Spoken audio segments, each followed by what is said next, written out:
तो दोस्तों काव्य की व्याख्या का अगला टॉपिक है हमारे पास जयशंकर प्रसाद कामायनी। इसके अंतर्गत श्रद्धा एवं ईड़ा सर्ग। तो दोस्तों इससे पहले हमने गोस्वामी तुलसीदास रामचरितमानस और विनय पत्रिका देखी। उसके पहले कबीर जायसी के बारे में देखा, पद्मावत के बारे में, और उससे पहले कबीर के बारे में देखा, साखी सबद रमैनी। दोस्तों अगर वो वीडियो आपने नहीं देखी है तो आप चैनल के प्लेलिस्ट में जाइए और वहाँ पे आपको यूजीसी नेट जेआरएफ अक्टूबर 2021 के नाम से प्लेलिस्ट होगी, उसमें जाकर उन्हें देख लीजिए। दोस्तों ये हम काव्य की व्याख्या इसलिए पढ़ रहे हैं क्योंकि इस छोटी सी वीडियो में हमें बहुत से ऐसे प्रश्न भी मिल जा रहे हैं जो कि हम क्वेश्चन आंसर या फिर और किताबों में मिस कर देते हैं।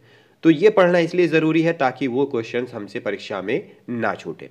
तो चलिए शुरुआत करते हैं। जयशंकर प्रसाद का जो समय है जीवन काल वो 1890 ईस्वी से लेकर के 1937 ईस्वी है। ये छायावाद के प्रमुख कवि हैं और उनके द्वारा रचित कामायनी आधुनिक काल का छायावादी महाकाव्य है। तो देखिए एक चीज यहाँ पे इनका समय काल हमें पता चला 1890 से लेकर के 1937 ईस्वी। और ये किसके प्रमुख कवि हैं? ये छायावाद के प्रमुख कवि हैं। उनके द्वारा जो रचित कामायनी है वो आधुनिक काल का छायावादी महाकाव्य है जिसकी रचना खड़ी बोली में। कामायनी की रचना किसमें की गई है? खड़ी बोली हिंदी में की गई है और कामायनी में कुल 15 सर्ग हैं। और इन सर्गों के नाम देख लेते हैं। देखिए यहाँ पे क्रम वाइज ही लिखा हुआ है। कभी कभी ये प्रश्न क्रम वाइज से भी पूछ लेता है, कभी कभी पूछ लेता है कि निम्नलिखित में से कामायनी का सर्ग कौन सा है। पहला है चिंता, आशा, श्रद्धा, काम, वासना, लज्जा, कर्म, ईर्ष्या, ईड़ा, स्वप्न, संघर्ष, निर्वेद, दर्शन, रहस्य, आनंद। कामायनी का पहला सर्ग चिंता और अंतिम सर्ग आनंद है। चिंता से लेकर के आनंद तक की यह यात्रा मनु अर्थात मन ने की है। अर्थात चिंताग्रस्त मन को आनंद तक कैसे पहुंचाया जाए, यही कामायनी की कथा का मूल तत्व है। पाठ्यक्रम में श्रद्धा और ईड़ा सर्ग ही है। श्रद्धा कामायनी का तीसरा और ईड़ा कामायनी का 9वां सर्ग है। इसकी कथा संक्षेप में इस प्रकार है। तो दोस्तों ये पूछ लेता है निम्नलिखित में से कामायनी का तीसरा सर्ग कौन सा है? तो कामायनी का तीसरा सर्ग है श्रद्धा। उसी प्रकार प्रश्न पूछ लेता है कि कामायनी का 9वां सर्ग निम्नलिखित में से कौन सा है? तो 9वां सर्ग है ईड़ा। श्रद्धा जल श्रद्धा सर्ग के बारे में देखेंगे तो जल प्रलय में समग्र देव जाति नष्ट हो गई, केवल मनु शेष बचे जो कामायनी के कथा नायक है। मनु ने हिमालय की एक गुफा में अपना निवास बनाया। गांधार देश की युवती श्रद्धा से उनकी वहीं भेंट हुई। श्रद्धा उनका परिचय पूछने लगी। मनु ने अपने समक्ष एक सुंदर युवती को देखा। प्रसाद जी ने यहाँ श्रद्धा के सौंदर्य का चित्रण छायावादी शैली में किया है। मनु ने अपने निराश असहाय दशा का निरूपण उसके समक्ष किया। श्रद्धा ने उन्हें दार्शनिक रूप में समझाते हुए कहा कि उन्हें संसार में प्रवृत्त होना चाहिए। कामायनी में शैव दर्शन के अंतर्गत आने वाले प्रत्यभिज्ञा दर्शन की शब्दावली एवं मान्यताओं का प्रयोग किया गया है। श्रद्धा ने बताया कि महाचित इस संसार में 5 प्रकार की लीलाएं हैं। कौन कौन सी हैं? सृष्टि, स्थिति, संहार, विलय और अनुग्रह करती हुई आनंद का अनुभव करती हैं। जिस प्रलय ने तुम्हें इतना अधिक हताश और निराश कर दिया है वह तो महाचिति की एक लीला मात्र है। परिवर्तन प्रकृति का शाश्वत नियम है। सुख दुख का चक्र तो जीवन में चलता ही रहता है।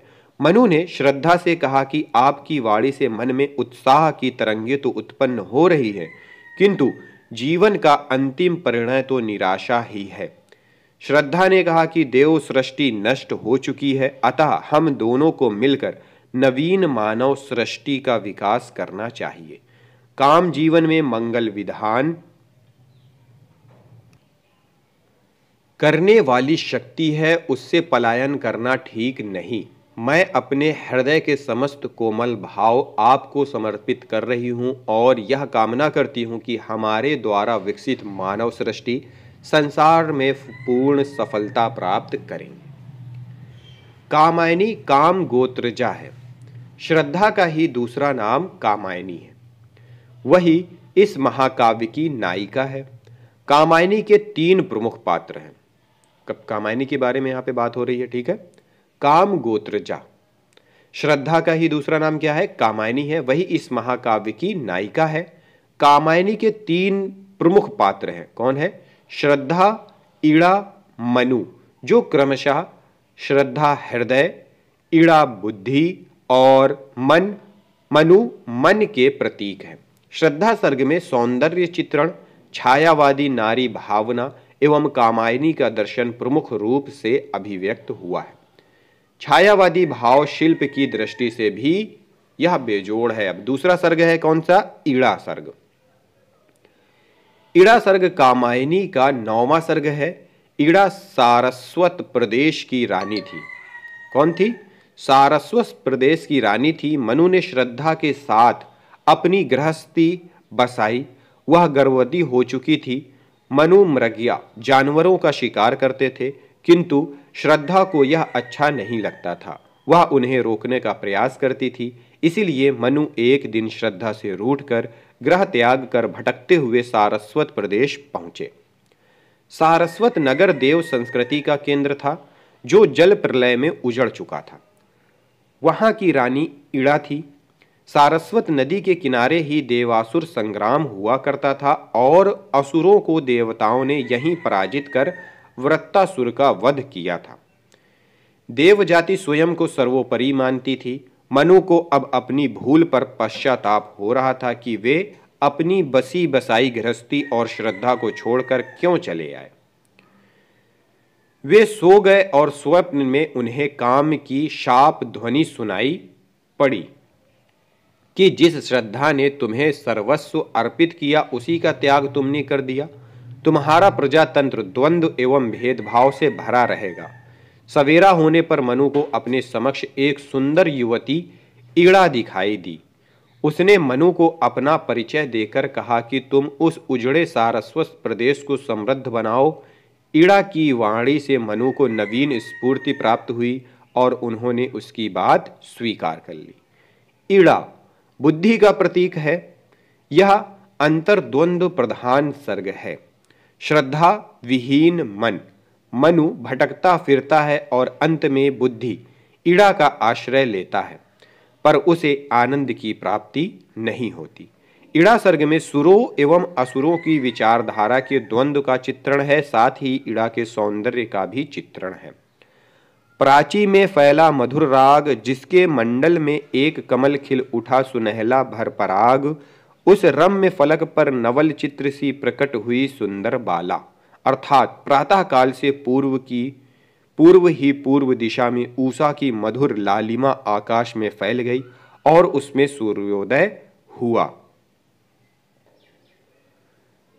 ऐसा सुरम्य पृष्ठभूमि में उन्हें एक सुंदर रमणी मतलब इड़ा दिखाई दी। उसका सौंदर्य उनके नेत्रों के लिए जैसे महोत्सव था। इड़ा सर्ग में प्रसाद जी ने प्रतीक शैली का एवं छायावादी भाषा शिल्प का प्रयोग किया है। जैसे जीवन निशीथ के अंधकार, यहाँ अंधकार निराशा का प्रतीक है, जो जीवन में उसी तरह व्याप्त रहती है जैसे रात में अंधकार आकाश में एक सिरे से दूसरे सिरे तक फैला रहता है। तो दोस्तों, ये था हमारा आज का काव्य, जिसके बारे में हमने यहाँ पे पढ़ा, और जयशंकर प्रसाद जी के बारे में ये काव्य व्याख्या थी, उनकी कामायनी और उन कामायनी के जो सर्ग थे उनके बारे में। अगली वीडियो में मिलते हैं अगले टॉपिक के साथ। इस वीडियो को देखने के लिए, समझने के लिए आप सभी लोगों का बहुत बहुत धन्यवाद।